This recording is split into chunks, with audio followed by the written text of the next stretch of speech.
My name is Sarah, and I am 28 years old. The morning they came for me, I was sitting by my bedroom window, watching the rain trace delicate patterns down the glass. I had no idea that within hours, my life would be dissected, analyzed, and reconstructed according to someone else's definition of what was best for me. The knock on the door came at precisely 9:15, accompanied by voices that spoke in measured, professional tones about concern and intervention. They introduced themselves as specialists, experts in human behavior and mental wellness. Their smiles were practiced, their clipboards thick with documentation I had never seen before. When they explained that my family had petitioned for my care, citing episodes of erratic behavior and concerning isolation, I felt the ground beneath me shift. The irony wasn't lost on me that the very people who had driven me to seek solitude were now using that solitude as evidence of my instability. They spoke of treatment facilities and therapeutic environments, of structured routines designed to help me heal. But as I listened to their carefully chosen words, all I could hear was the sound of my freedom being systematically dismantled. The rain outside grew heavier, matching the storm building in my chest. They said they were here to help, that this intervention was an act of love. Yet standing there in my own home, surrounded by strangers with legal documents and concerned expressions, I felt more trapped than I ever had in my moments of chosen solitude. They gave me 30 minutes to pack essential items, as if a lifetime could be condensed into a single suitcase. As I moved through my apartment, touching familiar objects that suddenly felt foreign, I wondered how caring for someone had become synonymous with controlling them. The specialists waited patiently, their presence a constant reminder that my time as the author of my own story was rapidly coming to an end. I folded clothes mechanically, my hands shaking not from fear, but from a rage so pure it threatened to consume me entirely. The facility appeared through the car window like a mirage of false promises. Manicured lawns stretched endlessly toward buildings that looked more like a corporate campus than a place of healing. The architecture was deliberately calming, all soft edges and muted colors, designed to soothe rather than intimidate. But I could see the truth beneath the careful facade, the windows that didn't open, the doors that required keycards, the subtle but unmistakable markers of confinement dressed up as comfort. Dr. Martinez greeted me at the entrance with the kind of warm handshake that probably worked on most patients. She had kind eyes and spoke about the center's philosophy of holistic healing, of treating the whole person rather than just symptoms. Her words were carefully crafted, hitting all the right emotional notes about hope and recovery. But as she guided me through corridors lined with motivational artwork and plants that somehow looked too perfect to be real, I felt like I was being led deeper into a beautifully decorated prison. The intake process was thorough and humiliating. They inventoried my belongings, confiscated anything deemed potentially harmful, which included my journal, my phone, and even my favorite pen. When I asked why writing materials were considered dangerous, the nurse smiled sympathetically and explained that unsupervised documentation could interfere with the therapeutic process. They assigned me a room with a roommate named Jenny, who had been there for 6 months and spoke about the staff with the kind of grateful affection that made my skin crawl. She showed me the daily schedule, printed on cheerful yellow paper, every hour accounted for from morning meditation to evening reflection time.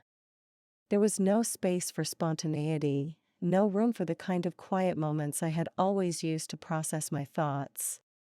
Everything was structured, monitored, and designed to reshape me according to their vision of mental health. That first night, lying in an unfamiliar bed while Jenny breathed peacefully beside me, I stared at the ceiling and wondered if this was what drowning felt like when you were still breathing. The days blended together in a carefully orchestrated rhythm of activities designed to heal what they insisted was broken.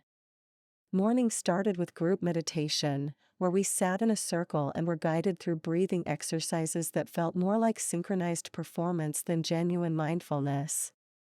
I watched the other patients, some genuinely engaged, others going through the motions with the practiced compliance of people who had learned that resistance only extended their stay. Dr. Martinez led my individual therapy sessions with a combination of professional competence and manufactured empathy that made every conversation feel like an interrogation disguised as care. She asked probing questions about my childhood, my relationships, my reasons for withdrawing from social situations. When I tried to explain that solitude had been my choice, a necessary retreat from a world that felt increasingly hostile and overwhelming, she nodded knowingly and made notes about avoidance behaviors and social anxiety disorder. My family visited on Wednesdays, bringing flowers and guilty smiles, their relief at having transferred responsibility for my well-being to professionals written clearly across their faces. My mother spoke about how worried they had been, how they hadn't known what else to do when I stopped returning their calls with the enthusiasm they expected. My father, uncomfortable with emotional displays, focused on practical matters like insurance coverage and treatment timelines. They asked how I was feeling, but their eyes glazed over when I tried to articulate the suffocating nature of my daily existence. They wanted reassurance that I was getting better, not truth about how their definition of better felt like erasure. The art therapy sessions were particularly insulting, as if decades of complex emotional experience could be processed through finger painting and collage making. When I created a piece depicting a bird in a golden cage, the therapist praised it as a breakthrough, completely missing the irony that I was creating art about captivity while being held captive myself. 3 weeks into my involuntary residence, I began to understand the insidious nature of institutional care disguised as compassion. The staff spoke constantly about progress and healing, measuring both through compliance rather than genuine emotional growth. Patients who followed the rules, participated enthusiastically in group activities, and expressed gratitude for their treatment were held up as success stories. Those who questioned the methods or expressed desire to leave were labeled as resistant and in need of extended care. I watched Mark, a brilliant professor who had been brought in after a public breakdown following his divorce, slowly transform from an articulate critic of the system into a docile participant who spoke in therapy-approved language about his journey toward wellness. The transformation wasn't healing, it was breaking. The medication regimen was adjusted weekly based on behavior reports from staff members who observed us like specimens in a laboratory. When I expressed frustration during a group session about feeling like my autonomy had been stripped away, my evening pills were supplemented with something that made my thoughts feel wrapped in cotton. The psychiatrist explained it as anxiety management, a temporary measure to help me adapt to the therapeutic environment. But I recognized it for what it was: chemical compliance, a pharmaceutical leash to ensure I wouldn't disrupt their carefully maintained atmosphere of manufactured serenity. The group therapy sessions became exercises in performed recovery, where patients shared carefully edited versions of their struggles and progress. Genuine vulnerability was quickly redirected if it veered too close to criticism of the facility or acknowledgement that some of us might not actually need to be there. We learned to speak their language, to frame our experiences in terms of disorders and treatment goals, to measure our worth through their metrics of improvement. The cruelest part wasn't the loss of freedom, though that was devastating enough. It was the way they made us complicit in our own diminishment, teaching us to see resistance as illness and submission as health. The turning point came during my 5th week, when a new patient arrived who shattered the carefully maintained illusion of voluntary participation. Elena was 17, brought in by parents who couldn't handle her grief over her best friend's suicide. She raged against the intake process with a fury that reminded me of my own buried anger, refusing to pretend that gratitude was the appropriate response to involuntary commitment. Her raw emotion cut through the facility's atmosphere of enforced calm like a blade through silk. The staff's response was swift and clinical. Within hours, Elena was heavily medicated, her fiery protests reduced to sluggish compliance. Watching her transformation over the following days was like witnessing a murder carried out with prescription pads and treatment plans. Dr. Martinez explained to concerned patients that Elena was experiencing a necessary adjustment period, that her initial resistance was a symptom of her condition rather than a rational response to losing her freedom. But I saw the truth in Elena's eyes before the medication clouded them. She wasn't sick, she was trapped, and her anger was the healthiest response possible to an impossible situation. Her presence forced me to confront the uncomfortable reality that I had begun to internalize their narrative about my own condition. I had started to question whether my need for solitude really was pathological, whether my family's concerns might be justified after all. Elena's fierce resistance reminded me that normalcy isn't always healthy, and that sometimes what looks like illness is actually the most sane response to insane circumstances. I began to pay closer attention to the other patients, looking beyond their surface compliance to the people they had been before treatment began to reshape them. Jenny, my eternally grateful roommate, had been an artist who painted abstract expressions of emotion that her family found disturbing. Now she created pleasant landscapes during art therapy, her earlier intensity smoothed away by months of therapeutic intervention. The businessman in room 12 had been brought in after a nervous breakdown triggered by corporate pressure, but now spoke enthusiastically about stress management techniques and work-life balance as if toxic work environments were personal failings rather than systemic problems. As autumn arrived outside our sealed windows, I realized that the facility's true product wasn't healing but compliance, not recovery but conformity to a narrow definition of acceptable human behavior.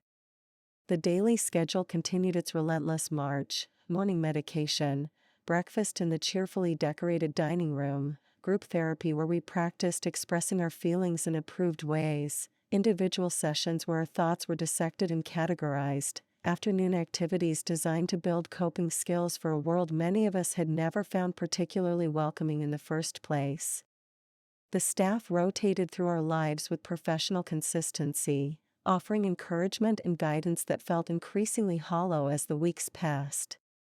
They measured our progress through participation levels and attitude assessments, creating charts and graphs that reduced our complex human experiences to data points on treatment plans. When I asked Dr. Martinez how much longer my stay might be, she smiled that practiced smile and explained that recovery couldn't be rushed, that premature discharge often led to relapse and readmission. The message was clear: leaving would happen on their timeline, not mine. My family's visits became exercises in performance art, where I learned to display just enough improvement to keep them satisfied while not appearing so recovered that they might question the need for continued treatment. They brought updates from the outside world that felt like news from a foreign country, speaking of friends who asked about me with the kind of careful concern reserved for the mentally fragile. I began to understand how institutional care created its own reality, where the world beyond the facility became increasingly abstract while the rules and rhythms of treatment life became the only concrete truth. The medication made everything feel slightly removed from reality, as if I was experiencing life through a layer of gauze. When I mentioned this to the psychiatrist, he adjusted the dosage rather than considering that perhaps chemically altering my perception wasn't therapeutic. The assumption was always that any discomfort with treatment was a symptom to be managed rather than valid feedback about the process itself. The holidays approached with manufactured cheer that made the institutional nature of our environment even more apparent. The staff decorated common areas with tasteful seasonal displays and organized special activities designed to maintain our connection to the outside world while keeping us firmly contained within their controlled environment. Families were invited for special visiting hours, bringing wrapped gifts that had been pre-approved and searched for potential safety hazards. I watched other patients navigate these visits with varying degrees of success, some genuinely grateful for the contact, others performing happiness to avoid extending their stay. My own family arrived with forced smiles and careful conversation, tiptoeing around the elephant in the room, that I was being held against my will in the name of love and concern. My sister brought photos of her children, my niece and nephew, who barely remembered their aunt who had disappeared into treatment. She spoke about them with a kind of casual normalcy that felt like a different language, describing school plays and soccer games and birthday parties that belonged to a world I was no longer part of. The cruelest aspect of institutional care was how it separated you from life while claiming to prepare you for it. We practiced social skills in group sessions but had no genuine social contact outside of other patients and staff members. We learned coping strategies for stress while being subjected to the constant stress of surveillance and control. We discussed building healthy relationships while being denied the autonomy necessary for authentic connection. Elena, now dulled by months of medication adjustments, sat quietly during these sessions, her earlier fire reduced to occasional flickers of recognition when someone mentioned missing their freedom.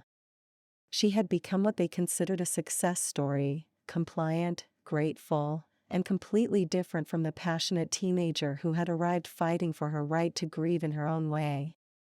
The staff pointed to her transformation as evidence of their method's effectiveness, but I saw it as proof of their systematic cruelty disguised as care. During one particularly difficult group session about accepting help from others, I finally spoke up about the difference between chosen support and imposed treatment. My words hung in the air like smoke from a forbidden cigarette, creating a moment of uncomfortable silence that stretched across the therapy circle.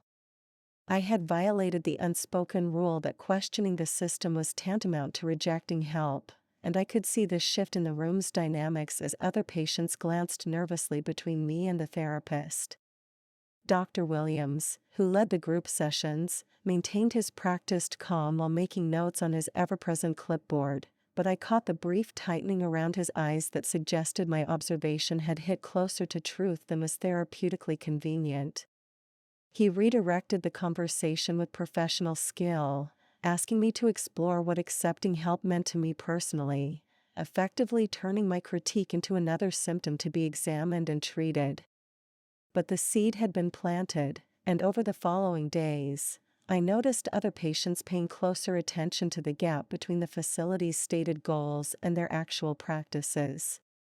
Jenny began to mention missing her art supplies during our evening conversations, speaking wistfully about the paintings she used to create in her studio apartment before her family decided her work was too dark, too emotional, too indicative of mental instability. Mark started to question whether his breakdown had been a sign of illness or a rational response to an impossible situation, wondering aloud during individual therapy why adapting to toxicity was considered healthier than rejecting it. The staff's response was swift and subtle, adjusting medication schedules and increasing supervision for those of us who showed signs of what they called regression. My own sessions with Dr. Martinez took on a more intensive quality, with pointed questions about my resistance to treatment and my influence on other patients' recovery processes. She expressed concern about my leadership role in the community, framing my natural tendency to support other patients as potentially harmful to their healing journey. The implication was clear: questioning authority was contagious, and I was being identified as a carrier of dangerous ideas about autonomy and self-determination. The facility's response to dissent revealed the authoritarian structure beneath their therapeutic facade, making it impossible to ignore that care had become indistinguishable from control. Winter settled over the facility like a heavy blanket, trapping us further inside spaces that already felt suffocating. The windows that didn't open became even more oppressive as the gap between our controlled environment and the natural world widened into an unbridgeable chasm. I found myself standing at those sealed windows for longer periods, watching snow fall on grounds I wasn't allowed to walk alone, feeling the cold through glass I couldn't touch without setting off proximity alarms disguised as safety measures. The holiday season had passed with its orchestrated celebrations and supervised family visits, leaving behind a hollow feeling that had nothing to do with depression and everything to do with the recognition that another year of my life was being lived according to someone else's script. Elena had been moved to a different wing, supposedly for specialized treatment, but really because her gradual awakening from medication-induced compliance was beginning to influence other patients. I missed her sharp observations and refusal to accept the facility's narrative about grateful patients on healing journeys. Without her presence, the group dynamics shifted back toward the comfortable compliance that made everyone's jobs easier except for those of us who were supposedly being served. My sessions with Dr. Martinez had evolved into careful verbal chess matches where every word was analyzed for signs of improvement or resistance. She had begun to frame my questioning nature as a defense mechanism, suggesting that my analytical approach to treatment was actually a way of avoiding genuine emotional healing. When I pointed out that critical thinking wasn't pathological, she made notes about grandiosity and lack of insight, adding layers to my file that would follow me long after I left this place. The irony of being labeled difficult for expecting basic respect and autonomy wasn't lost on me, but expressing that irony only added to the evidence of my supposed condition.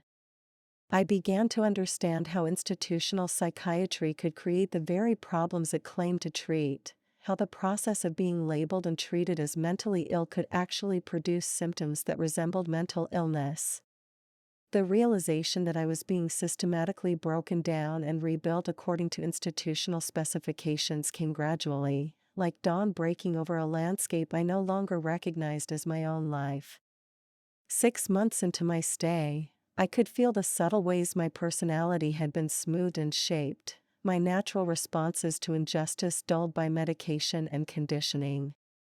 The woman who had fought against this placement with articulate fury had been replaced by someone who spoke in therapy-approved language about acceptance and growth, even while her core self screamed in protest from beneath layers of pharmaceutical suppression. The staff celebrated these changes as progress, pointing to my improved compliance and reduced agitation as evidence of successful treatment. But I knew better. I was disappearing piece by piece, traded away for a version of myself that would be easier for others to manage and live with.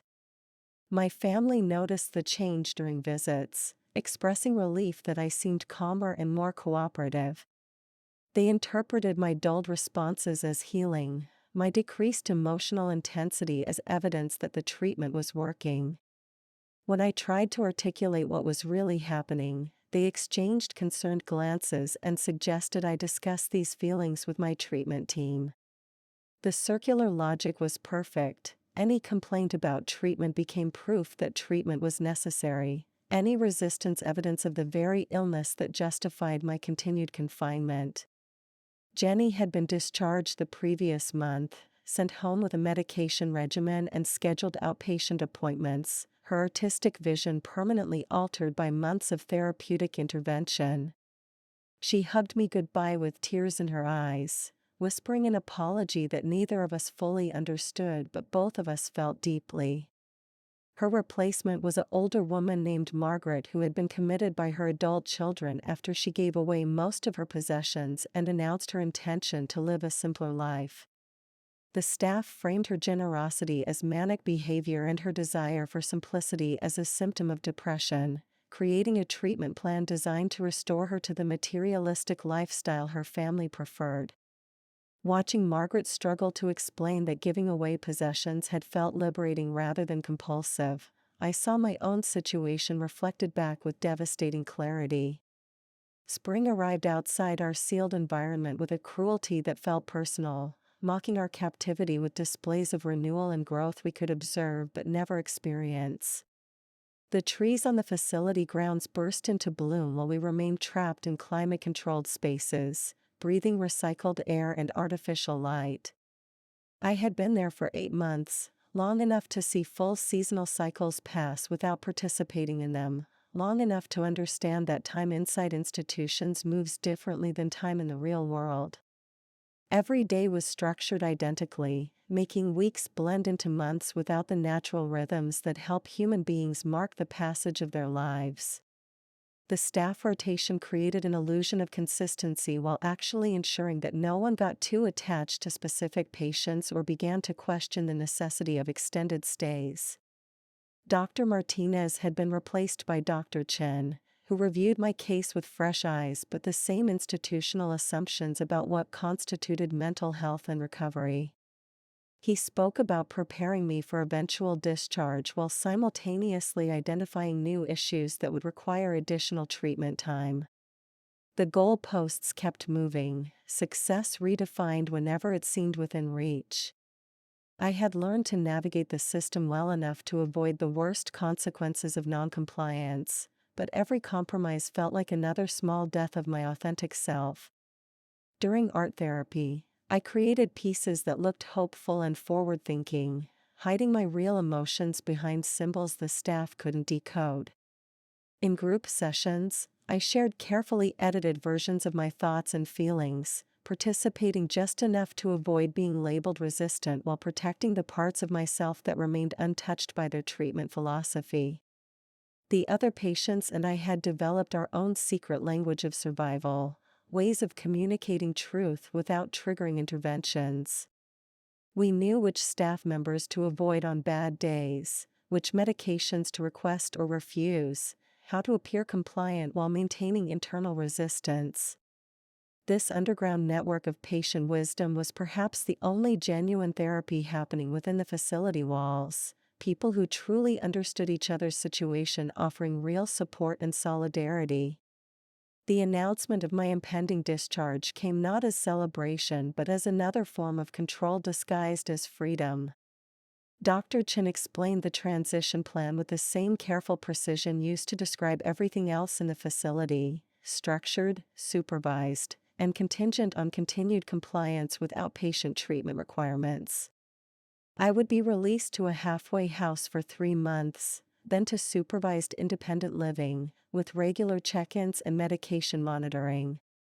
The path to complete autonomy stretched years into the future, each stage requiring approval from professionals who had never known me before my breakdown and would never know me outside the context of being their patient. My family received detailed instructions about warning signs to watch for and circumstances that would trigger my return to inpatient care. They nodded seriously as Dr. Chen described the fragility of my recovery and the importance of maintaining the stability I had achieved through treatment. I wanted to scream that the stability they were so proud of was actually the absence of everything that had once made me who I was, but I had learned that such observations would only delay my release further.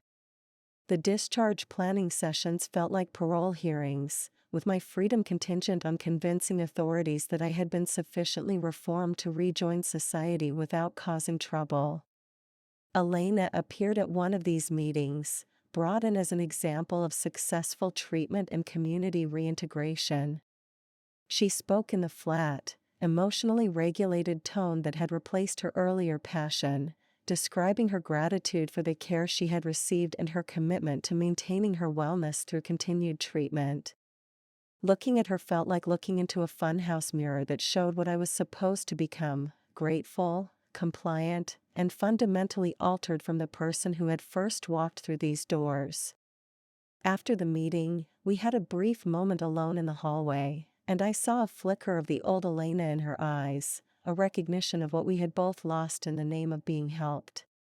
She slipped me a piece of paper with her phone number and whispered that some things were worth remembering, even when everyone else insisted they should be forgotten.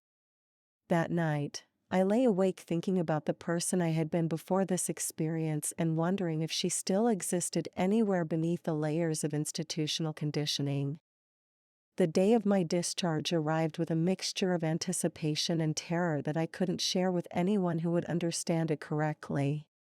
The staff gathered to wish me well, their professional smiles and encouraging words feeling like a bizarre farewell party for my old self.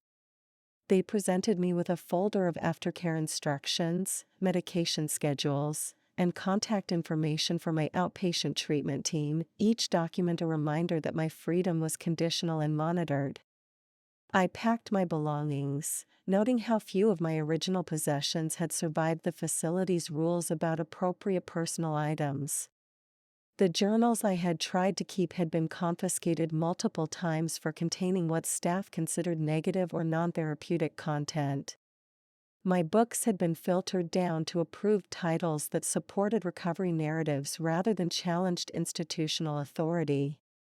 Even my clothes had been gradually replaced with items deemed more appropriate for someone in my condition, softer colors and looser fits that suggested a person who had been tamed rather than healed. My family arrived to collect me with the kind of nervous excitement parents might show when retrieving a child from prison, hopeful about the future but uncertain about what they were actually bringing home.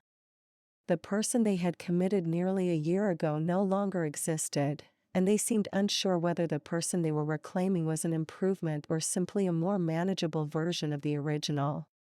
The car ride home felt surreal, like traveling through a world I remembered but could no longer properly inhabit. Colors seemed too bright, sounds too loud, the pace of normal life overwhelming after months of institutional regulation. My mother pointed out changes in the neighborhood, new businesses and renovations that marked the passage of time I had lost, her cheerful narration a desperate attempt to bridge the gap between who I had been and who I was becoming.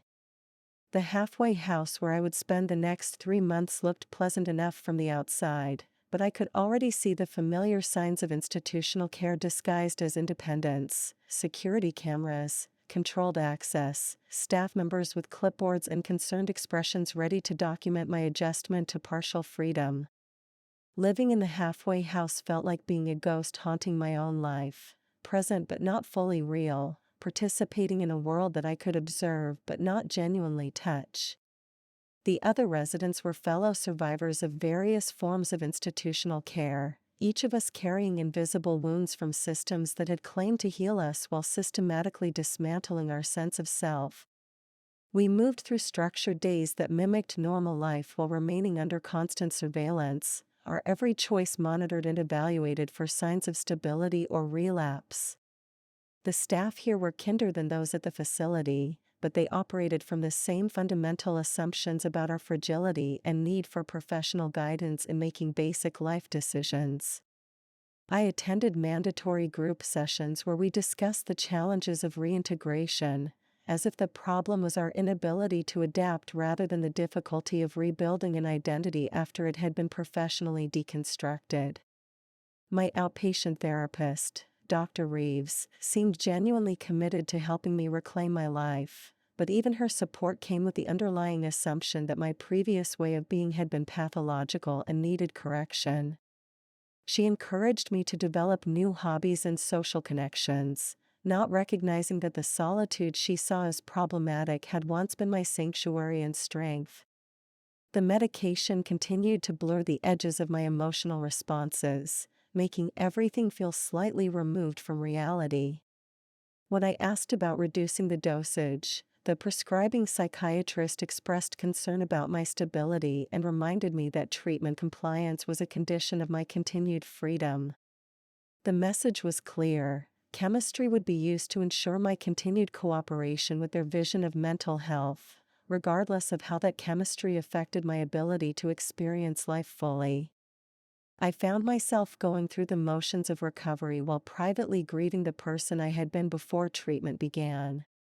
The woman who had found strength in solitude, who had trusted her own judgment, who had been capable of deep feeling and critical thinking, felt like a character from a book I had once read rather than someone I had actually been.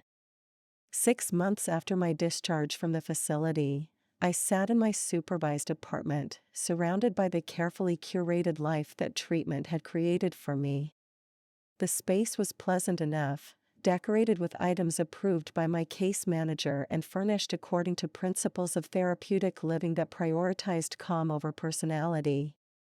My days followed patterns established by my treatment team: morning medication, structured activities designed to build social skills and coping mechanisms, evening check-ins with staff members who documented my mood and behavior. It was a reasonable facsimile of independent living, but it felt like performing normalcy rather than actually experiencing it. The phone rang regularly with calls from family members who were genuinely relieved by my apparent stability but confused by the emotional distance that had replaced my former intensity. They spoke to me as if I were recovering from a serious illness, using careful voices and avoiding topics that might be triggering, not understanding that the real trauma had been the treatment itself rather than whatever had brought me to their attention in the first place. I had learned to participate in their conversations without revealing the growing clarity about what had been done to me in the name of care. The fog of medication and institutional conditioning was slowly lifting, allowing me to see the past year with devastating sharpness.